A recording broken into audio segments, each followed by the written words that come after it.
setting up the PowerPoint. I wanted to say merci. Thank you. Thank you.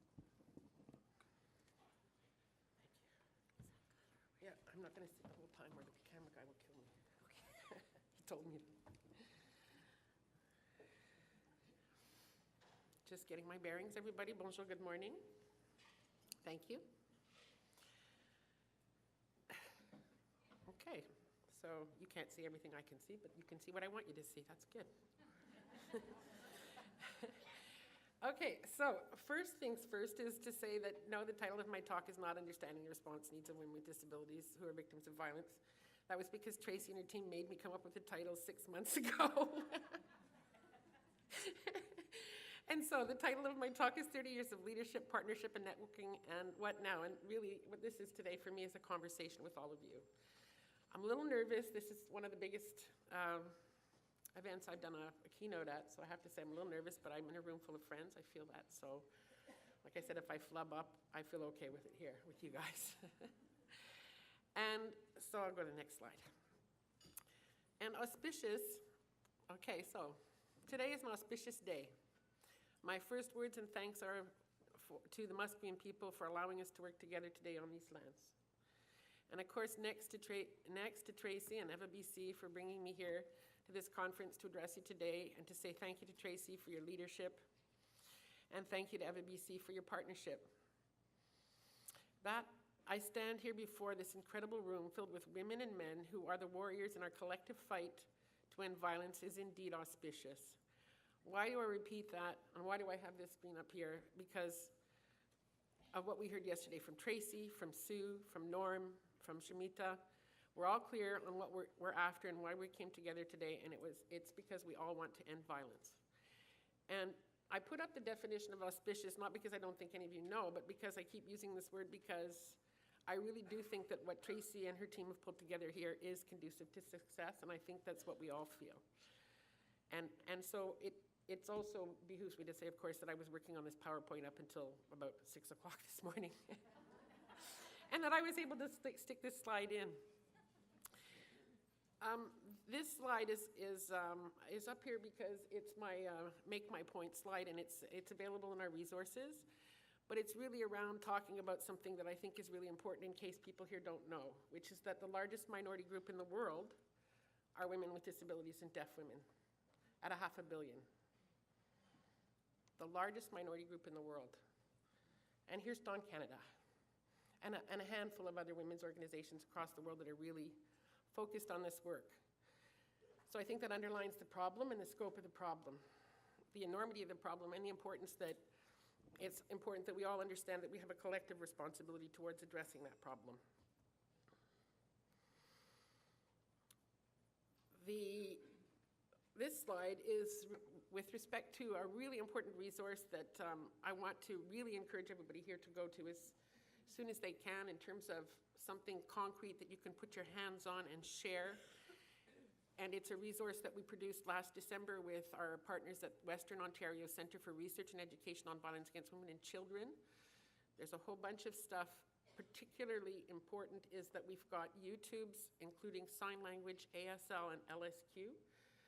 Deaf women are not well represented. They're not here today. Yesterday I was clapping like this and like this. It's to remind us all that deaf women are part of our community. And I just say that in solidarity. So, how are we going to deal with this problem?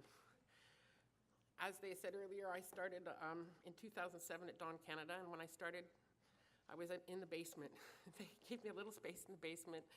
I worked my way all the way up to the 5th floor now, and I have staff and space, and that took some time. And I will say that when I began my work, I was pretty intimidated because of the scope of the work and, again, the scale of the problem. And so a couple of years ago, we adopted leadership, partnership, and networking.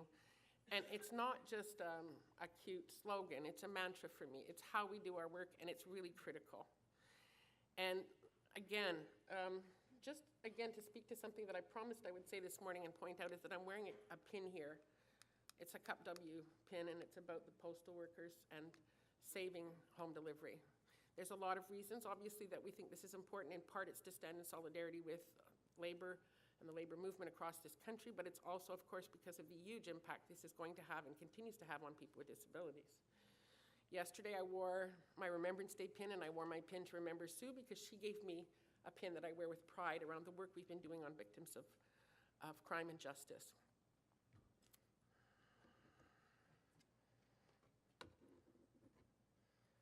Don't know why that's not working. Hit the wrong button, didn't have my glasses on. Okay, so this slide I put up this morning again. This one is a very deliberate, because at the end of this, really what I want to do is like I said, start a conversation. And this one is one that we haven't begun to work on in any really substantial way. It's something that I began to understand through a query we received last year on our position on sex work in Canada, and it was a very ableist query, because the query was around the fact that there was some idea that the reason that some people were in sex work, or that the primary reason some people were in sex work, was to support people with disabilities. And so in the interest of undoing that myth, we began to do some work, and again, you can find a press release on that on our website. It's in part our response to Bill C-23. I have a link up there, and again, this link can be provided. I don't think it's on the resource list that I provided, but I put this up here because I think it's important for people to think about this. Again, I'm trying to just hit you with the big statistics so you get scope. So this is from a very recent piece of research that's been done on sex work. And out of that, I draw a couple of things. About 1/3 of managers and sex workers in our study, as well as 1/4 of intimate partners, said they had a long-term disability. These figures are well above the Canadian average. 1/3, 33%, and sex workers, 35%. So 35% of sex workers self-identify as having a disability. And let me tell you, if they only self-identify at 35%, that means it's higher than that. And so when we're talking about sex work in Canada, do we ever talk about that? No. In the media, last week, in the media, a story ran once on CBC, and it was about something that happened on October 11th in Winnipeg, Manitoba. A woman with an intellectual disability was on the bus, and she was sexually assaulted on the bus in public in broad daylight with her worker 2 seats up on her iPod. A couple of years ago in Brandon, Manitoba, 3 women with intellectual disabilities who'd been living in a group home were rescued. They had been in the group home for almost 30 years and were being sexually assaulted on a daily basis by the person who was running the group home. So, telling our story, getting our message out, making people understand is really critical, and you're a room full of people that I know understand, and a room full of people who can really, really work with us on getting this message out and amplifying the reality that women with disabilities, once again, are the largest minority group in the world, the most underserved. They face the highest rates of violence and poverty, the lowest rates of literacy of anyone. So, how do we work? We start with identifying an issue. After we identify the issue, we start to identify stakeholders who will lead the work, identify and build partnerships, and establish key networks. Hence the mantra. And I think it's important to understand that that is what I am trying to say, is that this is not my work, it's our work. Everybody here and everybody you know needs to understand that.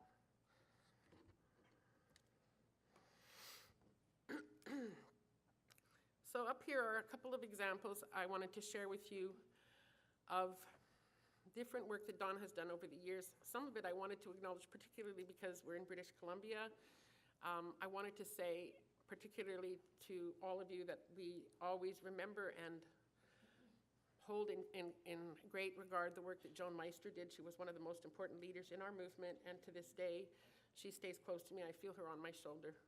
We lost Maria Burley 2 years ago, and I carry her in my heart. She was a dear friend. So, going back to 1989, Beating the Odds, Violence Against Women with Disabilities, Shirley Masuda, Meeting Our Needs and Access Manual for Transition Houses.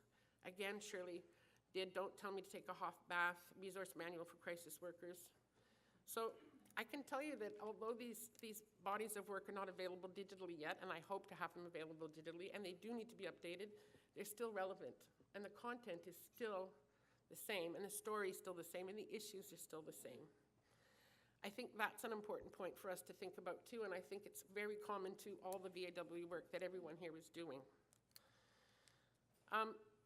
A really important tool, and again, a list of tools and a link up is provided. I'll show it to you at the end, but everybody here can just go to our website. We've left up a list of resources for everybody to download, all the things I'm making reference to here. So the National Accessibility and Accommodation Survey was the first project Dawn was funded to do when I was its executive director. It's an extremely useful tool. It's available at no cost on our website. There's certainly more next steps to do with respect to that work, but I will tell you that you can pick that up and immediately begin to make a difference in terms of if you need more guidance on how to, number one, figure out whether your establishment, whether it's a shelter, transition house, or just a frontline service, however you're serving women in your community, there is information in there that will help you. It will help you think about the physical barriers, but it will also make you reflect on the other barriers, and those are the biggest barriers, to be really clear. I think one of the things, and I've been talking a lot about coming here and what I wanted to say, is that many of you may not think you are currently serving women with disabilities because they're not wearing the label, but you're working with women with disabilities all the time, and you're working with some of the most complex situations and trauma. And what that means is the other things that I'm asking you to look at and understand are just next steps.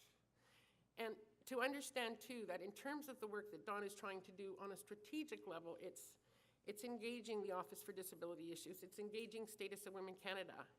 For the first time in my 7 years as executive director, they met 2 weeks ago. It was a big deal for me. And I will tell you that that's the kind of thing that we have to keep doing. Canadian Women's Foundation, Transition House and Shelter Association, I've been working with Tracy on a number of fronts, working with Sue. This is the kind of thing, and again, trying to be at all those tables is tricky. It's complicated, but we're doing it. Demanding access to justice for women with intellectual disabilities, brain injury, and mental health. The DAI decision is an extremely important case that I think underlines something that's on all of our minds right now, which is the reality that women are not supported to tell their stories. This particular case is a particularly important one around women with intellectual disabilities, brain injuries, and mental health. The most vulnerable group of women, again, in terms of the courts and systems because of the way they are not supported to come forward. And so this decision, if anyone doesn't know, the information about it is on our website and it's on LEAF's website because LEAF were interveners with us in this case. Near the end of my presentation, I will share an educational video that Dawn Canada developed through our funding from Victims of Crime Week and the Department of Justice. That's a very effective way, I think, to both teach and learn about what this decision means and really what it's about in terms of the reality that women with disabilities face, particularly women with, as I said, intellectual disabilities, brain injuries, and mental health issues. These populations, by the way, women with intellectual disabilities, brain injuries, and mental health issues are grossly overrepresented in our prisons and in our homeless population. A study in Toronto that brought me to begin working with Dr. Angela Colentino of University of Toronto affirmed that more than half of women who were living on the streets of Toronto had a pre-existing brain injury. So I can tell you, we all know that it's not because they had a brain injury, it's not because they were homeless that they became brain injured. That's what brought them to be homeless. We're letting women fall through the cracks. We're not doing the right kind of triage when women come into emergencies. We're not doing the right triage when they come into centers for service because not enough is known. Not enough research has been done. There's not a deep enough understanding of our needs, and the needs of women with brain injuries in particular is one of the ones that I will say is long overdue, particularly to the community, as I said, that you serve, because so many of the women you serve face brain injury through blows to the head, through violence. I really got to watch my time, eh? I'm only at slide 8. Ooh. I was worried I would not have enough to say, but I don't know if that's going to be a problem. So again, these are a few more resources. One of these here, which is again something that began a lot of the work we're currently funded to do, which was work we were funded to do by the Canadian Women's Foundation, and it was a review of their program and a review of the situation. It would be in about 2010. Very good resource. Recommendations meeting the needs of victims of crime. And so again, as Sue was speaking about yesterday, the bill and the recommendations have gone forward. One of the things you can find on our website, and again, it becomes a really interesting tool for discussion around what people with disabilities actually need, not maybe what's in the bill, but what they actually need in terms of, if you want to see what people need, read our preamble. Because the preamble that we wrote, we used the framework Sue provided because we thought it was important to do that to make it easy for people to carry it over, so we used that. But our preamble, like I said, is the one I asked you to read, because the preamble is the one that tells you what women with disabilities really need. Keep missing that arrow. Partnership. So, cruel, inhuman, and degrading Canada's treatment of federally sentenced women with mental health issues. Again, this was led by Renu Mandane at the University of Toronto. We were partners along with the Native Women's Association of Canada and my dear friend Kim Pate at the Elizabeth Fry Society. And, you know, part of the focus in that piece of work is, again, Ashley Smith. But again, coming back to the idea that women with mental health issues continue to be criminalized instead of being supported. A partnership that, again, I referred to earlier was this incredible work that we did with Western University last year. Can I tell you how lovely it is to have somebody contact me and say, I'd like to give you some money to do some work with me. And that's what Linda Baker did. And her team got behind, ooh, that was close. Her and her team got behind us, and the results, like I said, are some incredible resources. Some extra funding came to dawn, and I will say, remember always, when you're working with women with disabilities organizations and you want to do projects, put some money in the budget. And if you don't know how to budget, ask the Women with Disabilities organization, ask me, and I'll tell you. But it's time to build it into your work. It's time to build it into the way you design your work.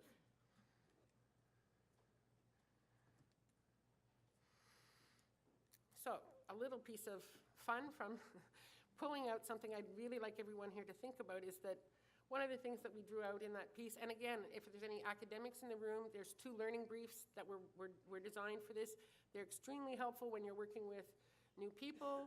It's extremely helpful if you're working in gender studies. There's so many areas where these learning briefs can be useful, and it's my understanding that a lot of Linda's work gets picked up by academics, and that's exciting because really what we're hoping to see is a lot more information getting through in academic and gender studies programs, and of course then research. So ableism is a form of violence. Ableism and ableist views are ways in which ideas, beliefs are organized and supported that is based on the belief that the able body is favored, preferred over the disabled body. Similar to the experience of racism, homophobia, transphobia, and sexism, it is the socially constructed characteristics of disability that position people with disabilities as an inferior group to non-disabled people.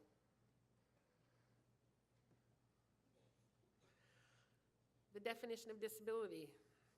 Disability results from the interaction between persons with impairments,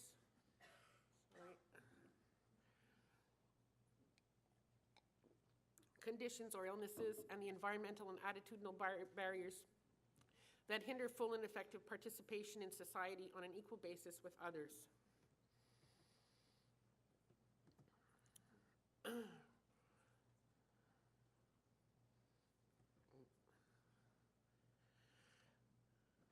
Impairment or illness, there's supposed to be a plus sign in there, I'm sorry, it's missing, plus exclusionary environments and our attitudes equals disability. So again, that's the social definition. That's not the medical definition, that's a social definition. But I think, like I said, for anybody who isn't clear, that it's those 2 things. In Quebec, we don't say femme handicapée, we say femme en situation de handicap. So that means that the woman is in a situation of handicap. So she's not handicapped, it's what's around her that's disabling.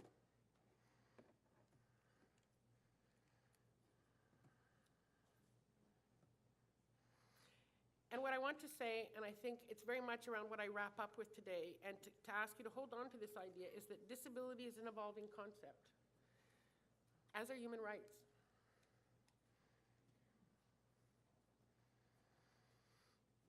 I would also like to talk a little bit about our current work and the work that informs the workshop that some of you were lucky enough to sign up for this afternoon.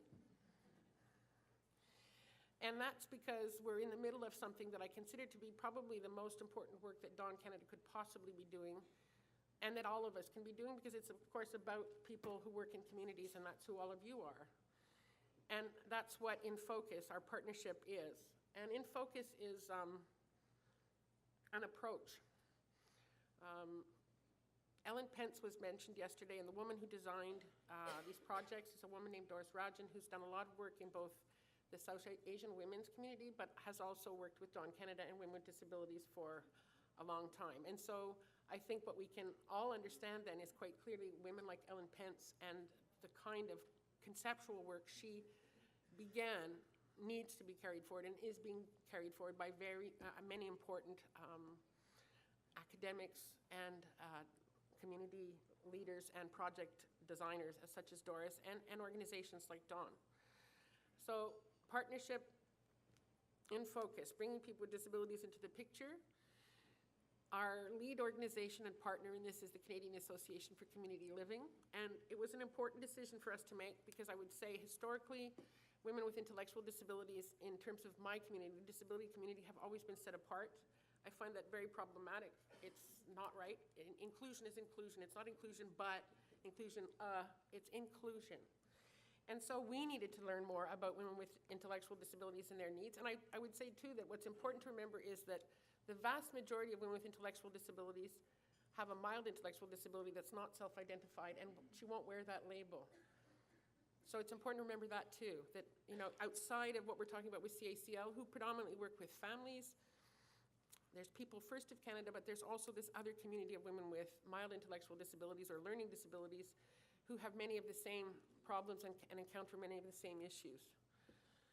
So with these projects, what we're trying to do is assist communities to organize around health and wellness promotion with a focus on breast cancer. I can tell you that my website is probably the only website in the world that does breast cancer awareness for women with disabilities. We've got resources up there. I invite you to go on, again, pick up the public service announcement and share it. If you do any health promotion work, it's a really, really easy thing to download and then pass on in terms of you can use it as an educational tool. The two other projects that we've done are one that's funded, I think there's another, yeah, here we go.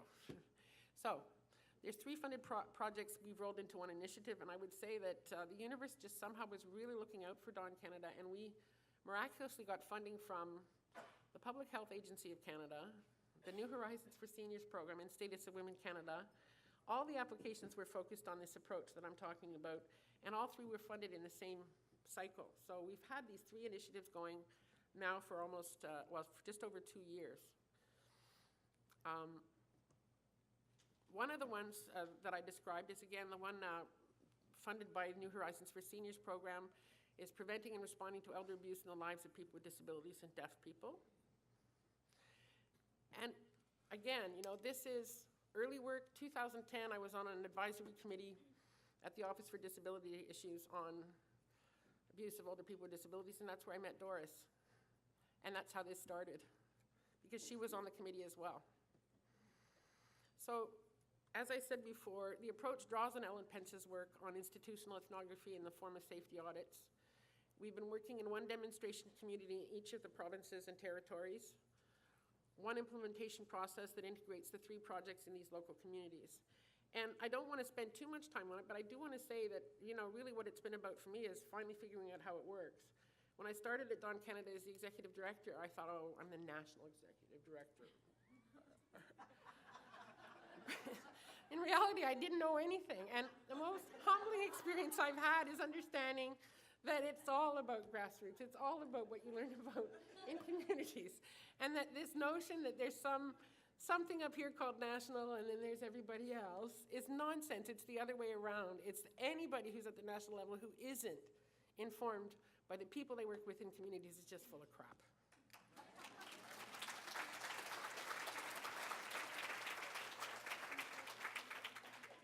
So I'm going to talk about the lead organizations for a minute because I think that's interesting, and why. It's because we want to put the disability agenda, put disability on the social equity agenda, and build the capacity of other local sectors to include people with disabilities.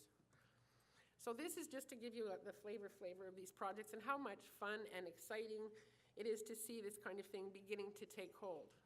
So as you can see, there's a couple of whys that have been involved in this work. And that's, of course, really exciting for Dawn because it begins to give me a toehold into really developing on-the-ground commitments to women with disabilities. And with an organization like YW Canada, of course, you can't impose it. It has to come, again, from the grassroots up because that's how they work too. So these three pilots in these three Ys across the country, become very rich opportunities. But look at some of the other lead organizations. In Steinbach, Manitoba, and we've all heard things about Steinbach, Manitoba, the Steinbach Chamber of Commerce are the lead organization on these projects. The power of that, to think that an organization like the Chamber of Commerce is taking the lead. Think about where that lets me go. I take her and we go to the National Chamber of Commerce Association and say, look what we did. So again, the opportunities to lead, to partner, and to network, and how rich that becomes in terms of the way you can get a national conversation going from something that happens in a community and works. In St. John's, Newfoundland, and again, I would say right here, because my collaborator Karen Martin is here from the Disability Alliance of British Columbia, who managed to get Spark BC involved as our partner here. So social planning councils being involved is extremely important, and again demonstrates the kind of work that you have to do and the kind of partnerships you need to create. The Cooper Institute. One of the ones I'm most proud of, the Regina Immigrant Women's Center. And that's because all the work Dawn does is inclusive and intersectional in its approach. If we don't do this from an intersectional and deeply intersectional approach, then we might as well not do the work because the most vulnerable women are immigrant women, racialized women, Indigenous women. Okay? But inside every one of those communities, 1 in 5 women has a disability, at least 1 in 5.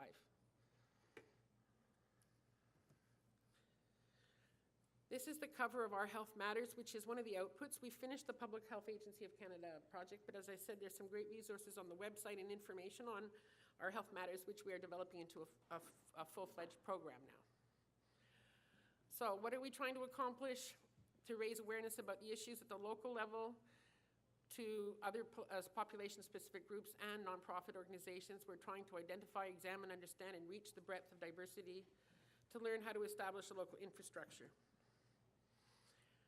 So up here is people we network with, and again, this is really towards, really again talking about how broad our reach has to be, and how important it is to understand the complexity of having to do that in terms of Dawn not being located in the violence against women sector or the disability sector.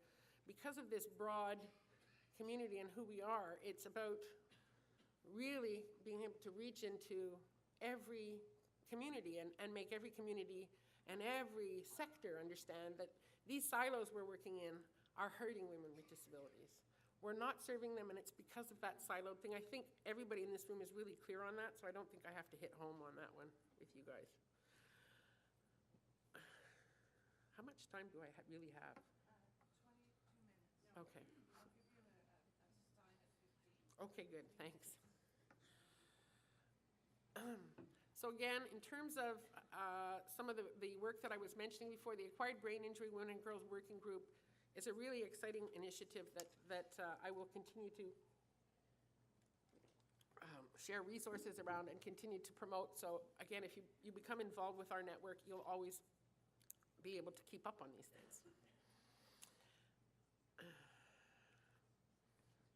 So I believe this is a link to a really wonderful opportunity we had last spring, which was that we were invited to be on Accessible Media Inc. has a program. I can't remember the name of the program because I'm tired, but I was going to say we were on there. There's a link to it on the website. Again, it's in the resources. And it's a program with myself, Fran Odette, and a woman from Victim Services in Toronto, talking a great deal about the needs and the depth of the issue for women with disabilities as victims. There's some great clips of women with disabilities themselves, so again, more resources to share. This is the video I wanted to play. What should I do? I want to play this. Help! Yeah, please. Can you do that? Yes. Thanks. Not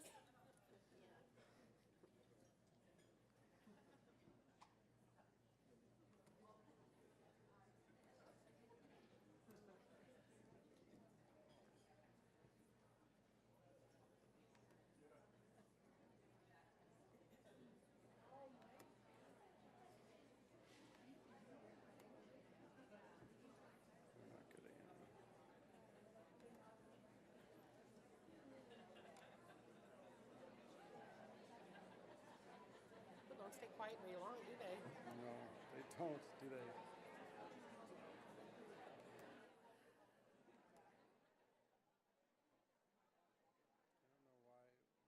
Not working? Well, we're not connected to the. We didn't realize that we were playing.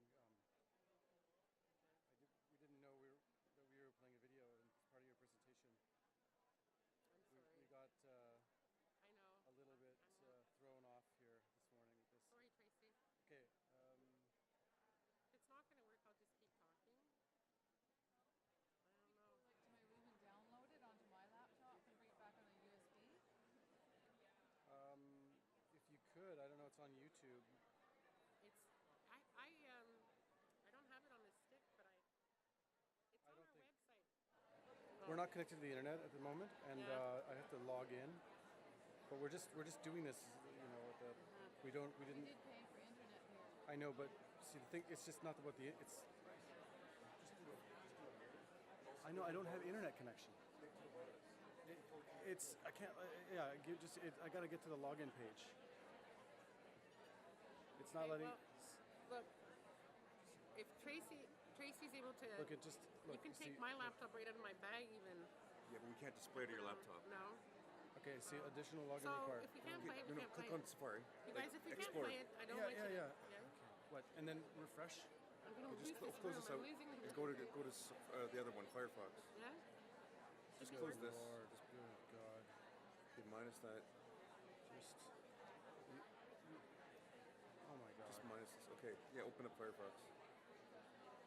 There we have. Okay, I There see you go. it. It's on the login page because you have to mirror. I know. Yeah. Mirror. Good?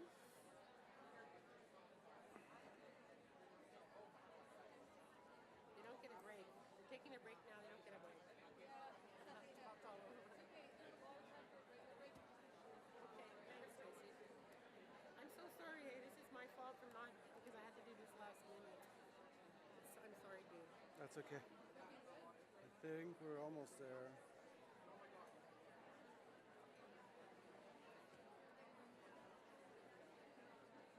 Still, there we go. Awesome.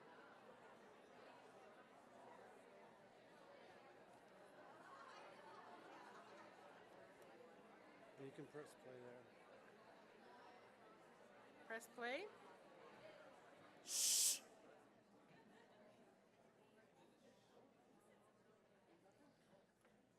What do I do? Press play? There we go.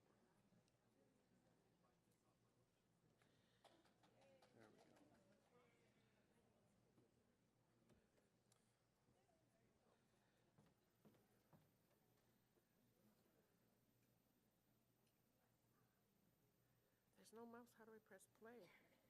It's just pressing play I'm not getting here. It's like getting that to... Sorry. Okay, that's a mouse.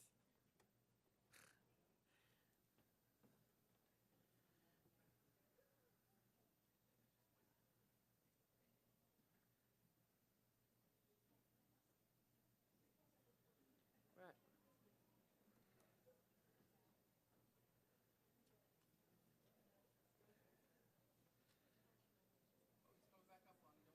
Okay. Thanks, Sue. Thank you.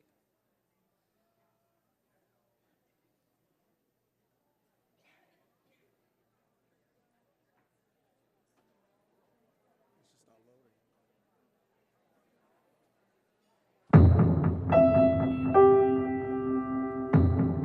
I didn't like what you did to me. What did you feel bad? Any unwanted sexual duty is wrong, You can't touch me. unless I want you to. The people who understands how we communicate. We don't accept abuse. We can tell. We will tell.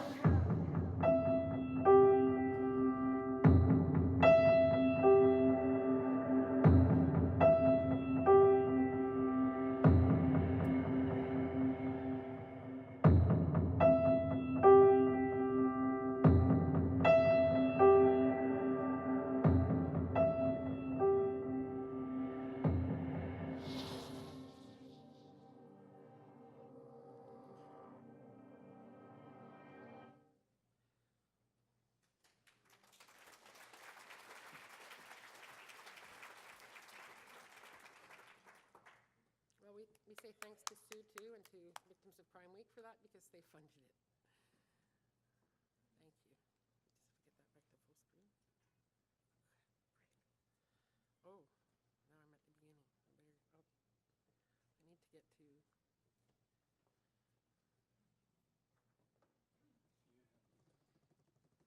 Okay, I'll scroll.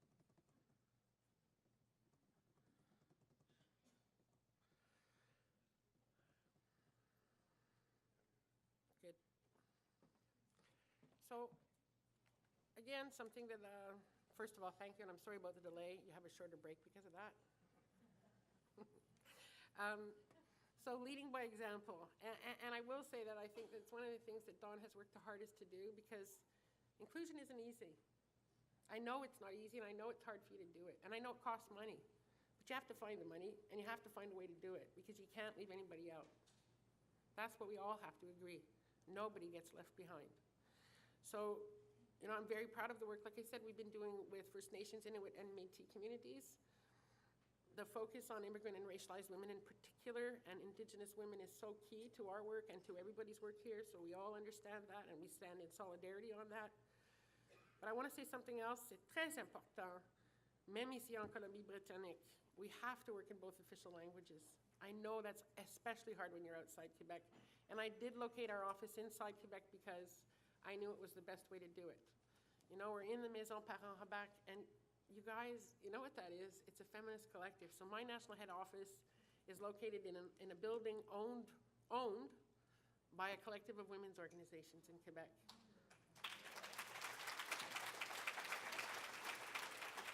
We need one in every province and every territory in this country, because women do good work, and we need to be able to be together to do that work. The reason the feminist movement in Quebec has done so well on daycare is because we just call a meeting and we meet downstairs. And we talk about it, and then we put out a press release, or we get out there and we manif. Because as you know, we're very good at manif in Quebec. We're always out there with our pots and pans and our... Yeah. And again, saying something that I said earlier, which is that deafened, and hard of hearing women are such an important community. And even though it's hard, and even though sometimes I can't do it the way I want to, I have to compromise on something else. Leaving out deaf women is just something we can't allow to happen. It just has to be that we stand by our deaf sisters. So what we're trying to do, and what I think we've managed to do, is to begin to really lead on intersectional work. There's something called the Inclusive Meeting Tool.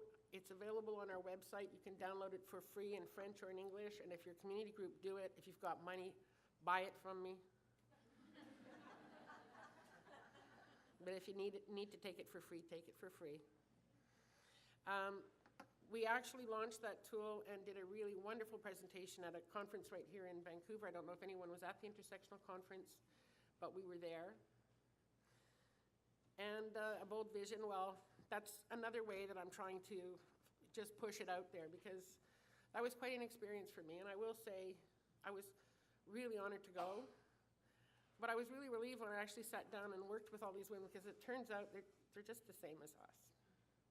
They're just everyone in this room, you know. They're just women who are really working hard on women's issues from different perspectives. But I would say the most exciting thing I would share with you about Bold Vision is that I think most of the people who do violence against women work would identify as feminists, including men. Many of these women don't identify as feminists, but what I would say I was heartened by, and if you go to the Bold Vision website, you can see what our collective vision was.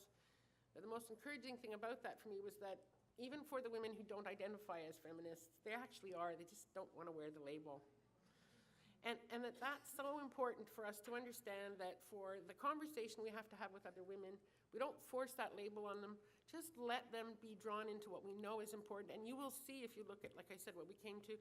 And let me tell you, in terms of consensus, okay, 23 type A personality women, and if you look at the list, we had 2 days and very little time to work together. And it was a burn the midnight oil thing, and there was a small group of us who worked all night, and then we did the manifest, you know, and it was like we were going on stage in public at 1:30, and we didn't get to the stage till 1:40 because we didn't get consensus till 1:35.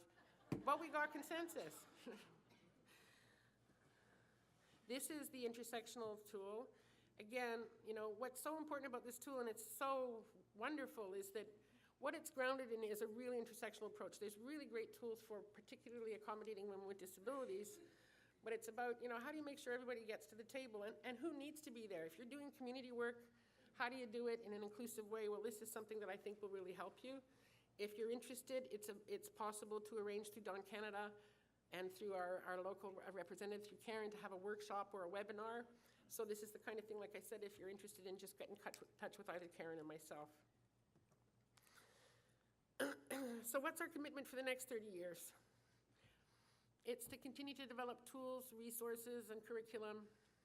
It's to continue to lead research and to raise the issues that affect women with disabilities and deaf women. Hence me bringing up the sex work, because nothing's been done yet except stuff that's not looking at it. That study that I showed you, in terms of emerging questions, did not even point to that statistic, despite how high it is and what an important piece of information it is about sex workers. The researchers set it aside. Didn't even raise it, which really shocked me.